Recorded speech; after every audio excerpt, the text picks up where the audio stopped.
No te lastimó de golpe, te fue cambiando tan despacio que cuando quisiste ver qué había pasado, ya no reconocías quién eras.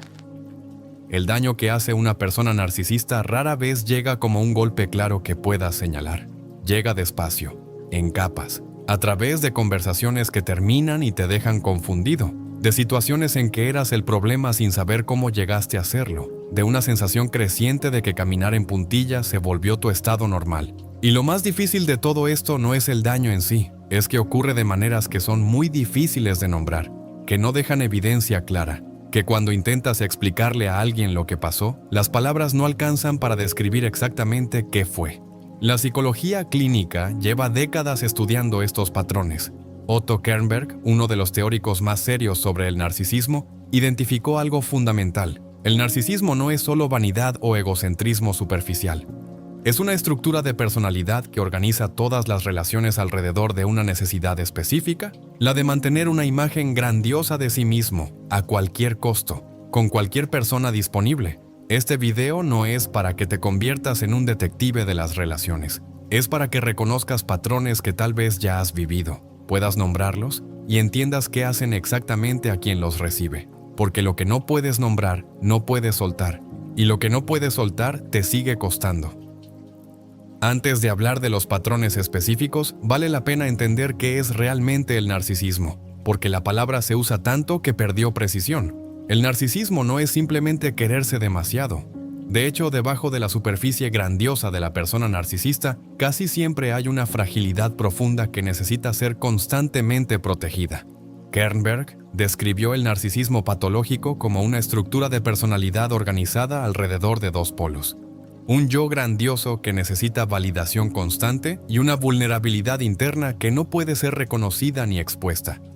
Para mantener ese equilibrio inestable, la persona narcisista necesita a los demás de una manera muy específica, no como personas completas con su propia realidad interna, sino como espejos que reflejen la imagen que necesitan ver, o como audiencias que confirmen su valor, o como fuentes de lo que los clínicos llaman suministro narcisista, la atención, la admiración, el poder, el control. Cuando alguien no cumple esa función o cuando la cumple demasiado bien y empieza a amenazar la imagen grandiosa, la respuesta es predecible: desvalorización, control, manipulación, no como estrategia consciente necesariamente, sino como el mecanismo automático de una estructura que no puede tolerar ser cuestionada. El narcisista no te lastima porque eres su enemigo, te lastima porque eres su herramienta. Y las herramientas que no funcionan como se espera, se descartan o se corrigen. 1. Reescribe la historia hasta que dudes de tu memoria. La primera forma de control es la más sutil y la más dañina. Se llama gaslighting y consiste en hacer que dudes de lo que viste, escuchaste, sentiste o experimentaste. No ocurre en un solo momento dramático, ocurre en la acumulación de pequeñas correcciones. Eso no pasó así. Tú lo malinterpretaste, estás exagerando, siempre tan sensible. Nunca dije eso. Te lo estás inventando. Al principio lo cuestionas, después empiezas a dudar, después aprendes a no confiar en tu propia percepción. Y cuando llegas a ese punto, la persona narcisista ya no necesita controlarte con fuerza. Tú mismo te controlas, porque ya no sabes qué es real. La señal más clara de que esto está ocurriendo es cuando después de cada conversación difícil terminas siendo el responsable del problema sin poder explicar exactamente cómo llegaste a hacerlo. 2. Te aísla sin que lo parezca. El aislamiento rara vez llega como una prohibición directa. Llega disfrazado de preocupación, de celos, de cuidado. Comentarios sutiles sobre tus amigos. Incomodidades inexplicables cuando pasas tiempo con tu familia. La sensación de que cada vez que regresas de un vínculo externo hay una tensión que tienes que resolver, que es más fácil simplemente quedarte, que el costo de mantener otras relaciones es demasiado alto. Esto no es accidental. Una persona con vínculos fuertes fuera de la relación tiene perspectiva externa, tiene apoyo, tiene comparación. Puede decirle a alguien lo que está viviendo y recibir una mirada honesta. El aislamiento elimina exactamente eso. Y lo que queda es una realidad en que la única perspectiva disponible es la de la persona que más interés tiene en controlarla. 3. Usa tu generosidad como arma. Las personas con valores fuertes tienen vulnerabilidades específicas. La lealtad puede usarse para mantenerlas en lugares que las dañan. La compasión puede usarse para explicar comportamientos que deberían ser inaceptables. La responsabilidad puede usarse para cargarlas con consecuencias que no les pertenecen. La persona narcisista aprende rápido qué valores tiene quien está cerca y aprende a apelar exactamente a esos valores cuando necesita que esa persona se quede, que ceda, que perdone. Si eres leal, te van a hablar de lealtad cuando pienses en irte. Si eres compasivo, te van a mostrar su fragilidad cuando los confrontes. Si te sientes responsable, van a hacer que te sientas responsable de su bienestar. No es que tus valores sean el problema, es que alguien los está usando como ganchos en lugar de respetarlos como parte de quién eres. 4. Alterna entre la idealización y el desprecio. Este patrón es uno de los más confusos y de los más estudiados. Kernberg lo describió como una característica central del narcisismo patológico. Al principio eres especial, extraordinario, incomparable. La persona narcisista te eleva de una manera que se siente increíblemente bien, porque alguien que te ve así, que te valora así, debe de ser alguien que realmente te conoce. Pero la idealización nunca dura, porque ninguna persona real puede sostener indefinidamente la imagen perfecta que se proyectó sobre ella. En algún momento fallas, decepcionas, tienes un mal día, o simplemente dejas de ser tan nuevo, y entonces empieza la desvalorización. Lo que antes era tu mayor virtud se convierte en tu mayor defecto. Lo que antes te hacía especial ahora te hace difícil. Y confusamente, una parte de ti trabaja para volver a esa versión idealizada de la relación, para recuperar esa versión de ti mismo que esa persona veía, aunque en el proceso pierdas partes reales de quién eres. 5. Hace que compitas por su aprobación. Hay una dinámica muy específica en las relaciones con personas narcisistas, la sensación permanente de que hay que ganarse algo que debería ser simplemente dado. Atención, afecto, presencia, reconocimiento. Esto ocurre de muchas maneras. A veces a través de comparaciones directas con otros, a veces a través de un frío inexplicable que desaparece cuando haces lo que se espera de ti, a veces a través de la sensación de que estás en evaluación constante y de que el resultado de esa evaluación determina cómo serás tratado.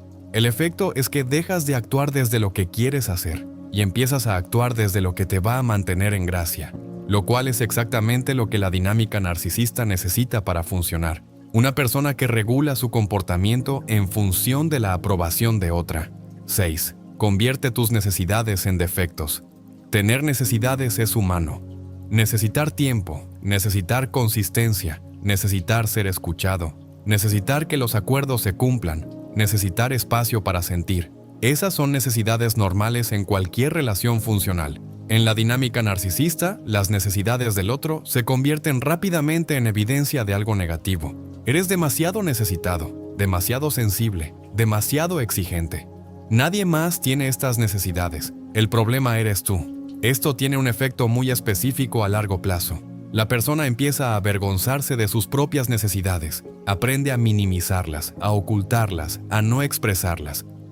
Y gradualmente pierde el contacto con lo que genuinamente necesita, porque nombrar eso se volvió sinónimo de conflicto. La señal clara de que esto está ocurriendo es cuando te sorprendes disculpándote por tener una necesidad legítima. 7. Usa el perdón como deuda. Cuando una persona narcisista hace algo dañino, el proceso que sigue rara vez es un reconocimiento genuino del daño. Es una gestión del daño. Hay disculpas que en realidad son argumentos, que explican por qué lo que hicieron era comprensible, que trasladan parte de la responsabilidad al que recibió el daño, que terminan con la persona herida consolando a quien la hirió. Y cuando el perdón llega, a veces llega como un gesto generoso del que lo pide, no como algo que se ofrece libremente al que lo recibe, lo que crea la sensación de que perdonar es quedar en deuda, que recibir la disculpa implica una obligación, que no se puede mencionar el tema de nuevo, que no se puede seguir sin estar bien. El perdón real no crea deudas. El perdón que crea deudas no es perdón, es una transacción. Si lo que estás escuchando te está llegando, hay alguien en tu vida que también lo necesita escuchar. Compártelo.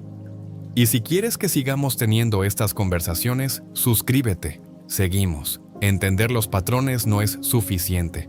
Vale la pena entender qué producen en quién los recibe. Porque a veces el daño más profundo no viene de los momentos dramáticos. viene de la acumulación. Lo primero que erosionan es la confianza en la propia percepción. Cuando alguien sistemáticamente reescribe tu realidad, cuando lo que sentiste siempre está mal, cuando tu memoria siempre es inexacta, con el tiempo aprendes a dudar de ti mismo. Y esa duda es mucho más difícil de recuperar que la autoestima, porque afecta la capacidad básica de saber qué es real. Lo segundo que erosionan es la capacidad de establecer límites, porque en una relación donde los límites son siempre negados, cuestionados o convertidos en evidencia de un defecto, la persona aprende gradualmente que establecerlos no sirve, y esa lección sobrevive a la relación. Se lleva a los vínculos que siguen. Lo tercero que erosionan es el sentido de identidad. Cuando durante mucho tiempo defines lo que piensas, lo que sientes y lo que necesitas en función de lo que es aceptable para otra persona, terminas perdiendo contacto con lo que genuinamente piensas, sientes y necesitas. Y recuperarlo requiere un trabajo que muchas personas no saben que necesitan hacer, porque no saben que lo perdieron. El daño más profundo no es lo que te hicieron, es lo que dejaste de ser para sobrevivir en esa dinámica. Hay algo importante que decir aquí, algo que este tipo de contenido a veces omite. Estar en una relación con una persona narcisista no dice que eres débil, ni ingenuo, ni que fallaste en algo. Dice que eres humano. Estas dinámicas son efectivas precisamente con personas que tienen valores fuertes. La lealtad, la compasión, el deseo de hacer funcionar las cosas, la disposición a asumir responsabilidad, son exactamente las cualidades que estas dinámicas explotan. No eres vulnerable porque seas deficiente, eres vulnerable porque tienes cosas que vale la pena tener. Y la distorsión que hace el narcisismo es convertir exactamente esas cosas en los ganchos del control. Lo que sí vale la pena examinar, con honestidad y sin crueldad, es que te mantuvo ahí cuando las señales ya eran visibles. ¿Qué historia te contaba sobre por qué funcionaba a pesar de todo? ¿Qué parte de ti encontraba algo familiar en esa dinámica? No para culparte, para conocerte mejor. Porque la persona que entiende qué la atrajo hacia esa dinámica tiene una posibilidad real de no repetirla. La que no lo entiende la repite en distintos formatos. No te lastimaste al estar ahí, te lastimaste al quedarte más tiempo del que tu propia percepción te pedía que te fueras. Y entender por qué lo hiciste es la diferencia entre aprender y repetir. Si reconociste algo tuyo en lo que escuchaste hoy, quiero dejarte con algo que importa. Los patrones que describí no son rarezas exóticas, son mecanismos que ocurren en muchas relaciones, en distintos grados, con distintas intensidades. No todas las personas que usan alguno de estos patrones tienen un trastorno de personalidad narcisista diagnosticable. Lo que importa no es el diagnóstico, lo que importa es cómo te sientes en una relación. Si te sientes más pequeño después de cada conversación, si caminas en puntillas permanentemente, si dudas de tu percepción de manera constante, si tus necesidades siempre terminan siendo el problema. Eso no requiere un diagnóstico para ser real. Y no requiere que la otra persona sea un monstruo para importar. Simplemente requiere que lo veas con claridad. Y que decidas desde esa claridad qué hacer con esa información. Nombrar lo que ocurre no es debilidad. Es el primer paso hacia no seguir cargando lo que no te pertenece.